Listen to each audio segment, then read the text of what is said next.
Hello, आप सबका मेरे चैनल स्प्रेडिंग ला ज्ञान में स्वागत और अभिनंदन है।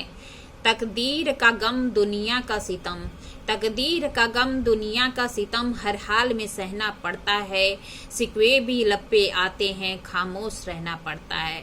इसी वर्ड के साथ मैं आज आपको दंड प्रक्रिया संहिता 1973 बताने जा रहे हैं। दंड प्रक्रिया संहिता 1973 एक्ट नंबर 2 1974 है, जिसमें 37 अध्याय, 484 धाराएं और 2 अनुसूची हैं, जिसकी प्रवर्तन तिथि 1 अप्रैल 1974 है। इसका अध्याय 2 जो कि 6 से लेके 25A तक है। चैप्टर 2 है 6 से लेके 25A तक। दंड न्यायालय और कार्यालय के गठन के बारे में इस अध्याय में बताया गया है, जिसमें धारा 6 दंड न्यायालय के वर्ग या classes of the criminal code के बारे में बताती है। इसमें कौन कौन से कोर्ट को दंड न्यायालय के वर्ग माना जाएगा, क्रिमिनल कोर्ट माना जाएगा। तो कहता है कि उच्च न्यायालय होता ही है, लेकिन सुप्रीम कोर्ट नहीं है, ध्यान रखिएगा। उच्च न्यायालय है, सुप्रीम कोर्ट नहीं है। इस संहिता के अधीन अगर कोई न्यायालय गठित है तो वह भी न्यायालय आएगा दंड न्यायालय के अंतर्गत। ठीक है, उच्च न्यायालय है, इस संहिता के अधीन कोई गठित न्यायालय है तो इसके अंतर्गत आएगा।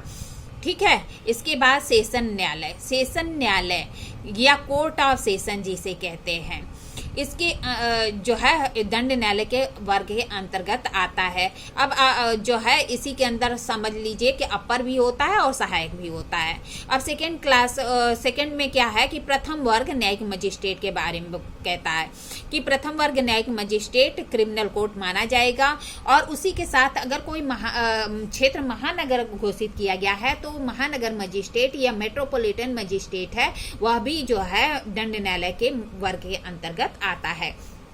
अब प्रथम वर्ग न्यायिक मजिस्ट्रेट, इसी के में जो सीनियर मोस्ट होता है, उसको क्या कहते हैं, सीजीएम बना देते हैं, चीफ जुडिशियल मजिस्ट्रेट बना देते हैं। होता वह प्रथम वर्ग न्यायिक मजिस्ट्रेट ही है, लेकिन सीनियर मोस्ट होता है इसलिए उसे सीजीएम बना देते हैं। और इसी तरह महानगर मजिस्ट्रेट या मेट्रोपॉलिटन मजिस्ट्रेट में जो सीनियर मोस्ट होता है उसे मुख्य महानगर मजिस्ट्रेट या चीफ मेट्रोपॉलिटन मजिस्ट्रेट बना देते हैं।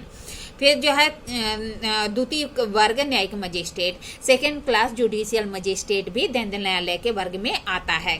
फिर चौथा है कार्यपालक मजिस्ट्रेट या एग्जीक्यूटिव मजिस्ट्रेट, जिसमें मैंने बताया था आपको एक वीडियो में कि उच्च न्यायालय या सेशन कोर्ट कोई भी दंडादेश दे सकता है।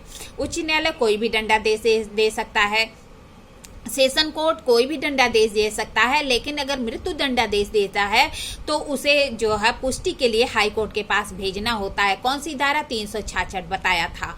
कहाँ पे बताया गया है तो धारा 28 CRPC में बताया गया है। प्रथम वर्ग या महानगर मजिस्ट्रेट कितना दे सकता है तो 3 वर्ष का कारावास या 10,000 रुपये जुर्माना दे सकता है। लेकिन इसी में अगर सीजीएम हो जाता है तो 7 वर्ष तक का कारावास और जुर्माने की कोई सीमा नहीं है, कोई भी जुर्माना दे सकता है, लेकिन 7 वर्ष तक का कारावास दे सकता है सीजीएम।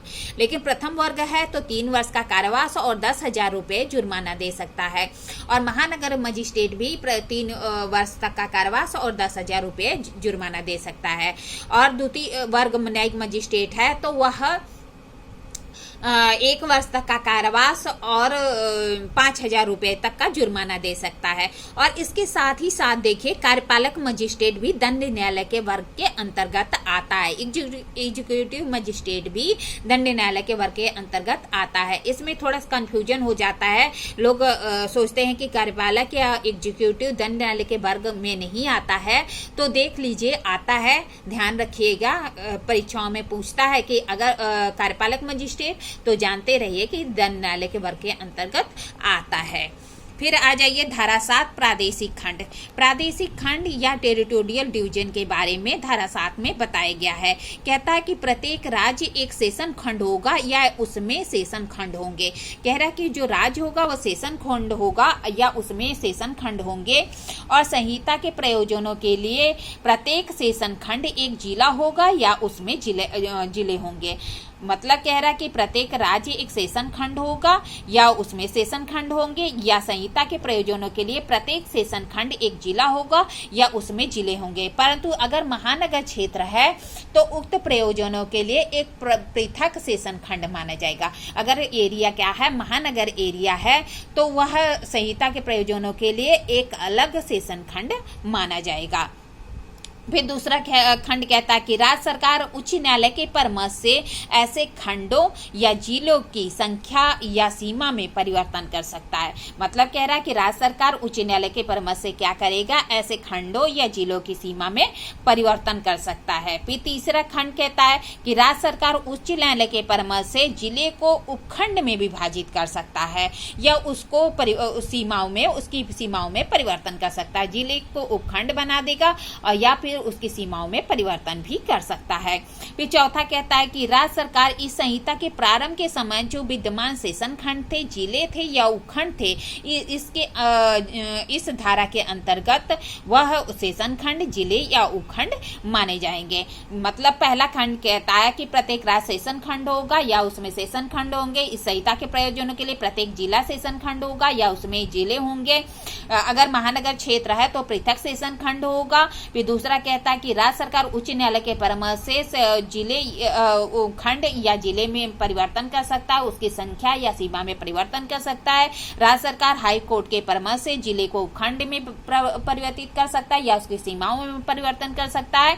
और संहिता के प्रारंभ के समय जो सेशन खंड, जिले या उपखंड थे, वह इस संहिता के प्रयोजनों के लिए सेशन खंड, जिले या उपखंड समझे जाएंगे। इस तरह मैंने आपको धारा 6 और 7 बता दिया। अगर आपको यह वीडियो अच्छी लगती है प्लीज़ लाइक और सब्सक्राइब करिए। थैंक यू, धन्यवाद।